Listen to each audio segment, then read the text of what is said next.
TDR బాండ్ల కుంభకోణం వెనక ఉన్న ఆ అధికారి ఎవరు?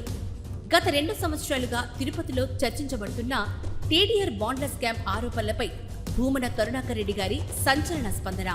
సీనియర్ ఐఏఎస్ అధికారి శ్రీలక్ష్మి.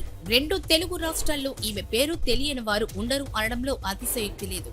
జగన్ అక్రమాస్తుల కేసులోనూ అలాగే ఓబులాపురం మైనింగ్ కేసులోనూ కూడా శ్రీలక్ష్మి నిందితురాలుగా అభియోగాలు ఎదుర్కొన్నారు. కొన్ని నెలల పాటు జైల్లో కూడా ఉన్నారు.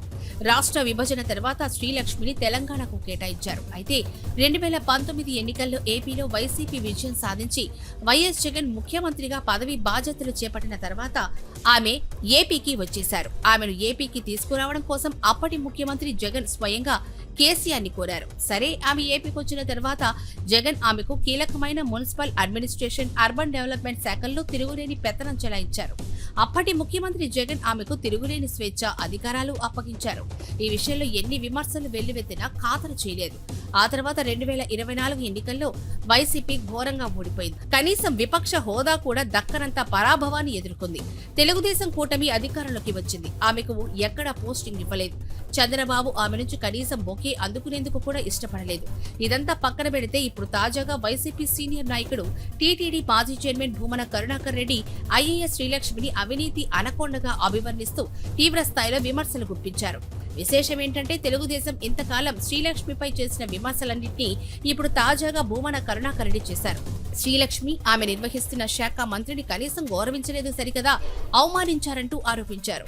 టీడీఆర్ బాండ్స్ కుంభకోణంలో శ్రీలక్ష్మి మాస్టర్ మైండ్ అన్నారు. తన కింది ఉద్యోగుల పట్ల నిరంకుశంగా వ్యవహరించే వారని దుయ్యబడ్డారు. తన అక్రమాలకు సహకరించిన నాయకులపై ఆమె అసత్య ఆరోపణలు చేశారని విమర్శించారు. అయితే భూమన ఆమెపై విమర్శలు, ఆరోపణలతో విరుచుకుపడ్డం అందరినీ విస్మయపరుస్తోంది. అసలు భూమన ఈ విమర్శలు, ఆరోపణలు జగన్ కు తెలిసే చేశారా అన్న సందేహాలు వ్యక్తమవుతున్నాయి. జగన్ ఈ విషయంలో ఎలా స్పందిస్తారన్న ఆసక్తి వ్యక్తమవుతోంది.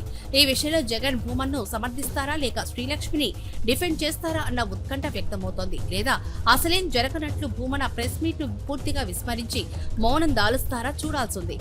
అత్యున్నత న్యాయస్థానం కూడా మీ నీతి గురించి మాకు చాలా బాగా తెలుసులేనని వెటకారపు మాటలు పడ్డటువంటి అధికారిని. ఓ పూతనకు ఏమాత్రమూ తక్కువ కాదు. లంకిణి కంటే కూడా చాలా విపరీతమైనటువంటి చేష్టలు ఉన్నటువంటిది. ఆవిడ ధరించేటువంటి రోజు ధరించే చీర ఖరీదు కనీసం అంటే 1,50,000 రూపాయలు.